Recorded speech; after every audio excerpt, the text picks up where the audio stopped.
프리미어리그에서 뛰고 있는 한국 남자 축구 대표팀의 주장 손흥민. 손흥민 선수는 프리미어리그 토트넘 호스퍼에서 공격수로 활약하고 있습니다. 또한 2018-19 시즌 UEFA 챔피언스 리그에서 토트넘은 준우승이라는 엄청난 성적을 거뒀는데요. 그 선봉에는 바로 손흥민 선수가 있었습니다. 손흥민 선수는 아르헨티나 출신 마우리시오 포체티노 감독에 의해 중용됐고 지금에 이르기까지 포체티노 감독의 지도 아래 끊임없이 성장했습니다.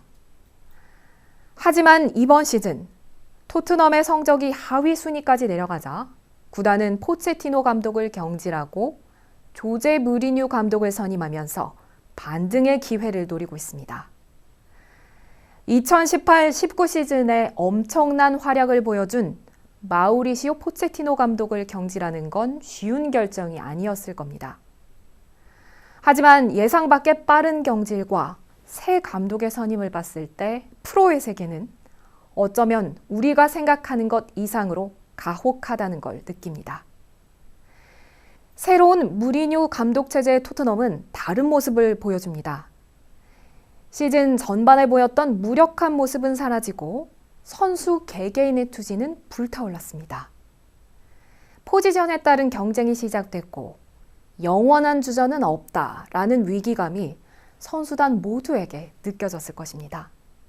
다시 말해 새로운 동기부여가 팀에게 주어진 것입니다. 선수들에게는 동기부여가 매우 중요합니다. 끊임없이 성적을 내야 하는 상황에서 각자의 능력을 끌어올려 다시 정진하게 하는 원동력이 되기 때문이죠. 물론 동기부여는 비단 선수들만의 용어는 아닌데요. 학업, 승진, 다이어트, 아이들 교육 등등 생활 전반에 걸쳐 우리는 동기부여가 필요합니다. 그럼 우리 삶의 동기는 무엇이며 어떻게 동기부여를 해야 할까요? 소태산 대종사님께서는 새 회상을 펴시며 진리적 종교의 신앙과 사실적 도덕의 훈련으로서 정신의 세력을 확장하고 물질의 세력을 항복받아 파란고의 일체 생명을 광대무량한 낙원으로 인도하려 함이 그 동기라고 하셨습니다. 기술 발전에 따른 인간 본성을 회복시키기 위해 대종사님께서는 진리적 종교인 원불교와 실리적인 훈련 과목들을 우리에게 선물해 주셨습니다. 역사적으로 볼 때 성자들의 목표는 재생의세에 있고 중생제도를 위해 끊임없이 노력하셨습니다.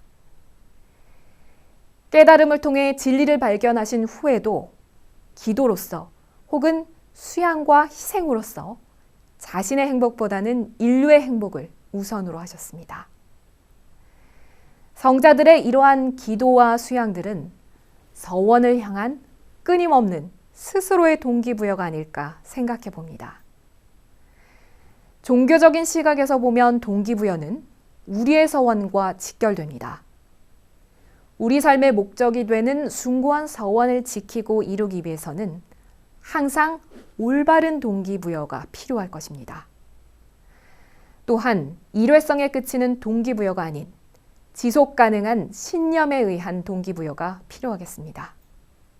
대종사님께서 밝혀주신 파란고의 일체 생명을 광대무량한 낙원으로 인도하려는 목적에 우리는 일체 생명이면서 동시에 인도하는 주체자가 되기도 합니다. 즉, 나의 서원은 나를 발전시키는 동시에 세상을 낙원으로 만들 수 있는 대종사님의 서원과 합일해야 함을 알아야 할 것입니다. 다시 말하면 나의 서원이 곧 대종사님의 서원이 되고 그 서원을 위한 동기부여는 곧 부처의 동기부여가 되는 것이죠.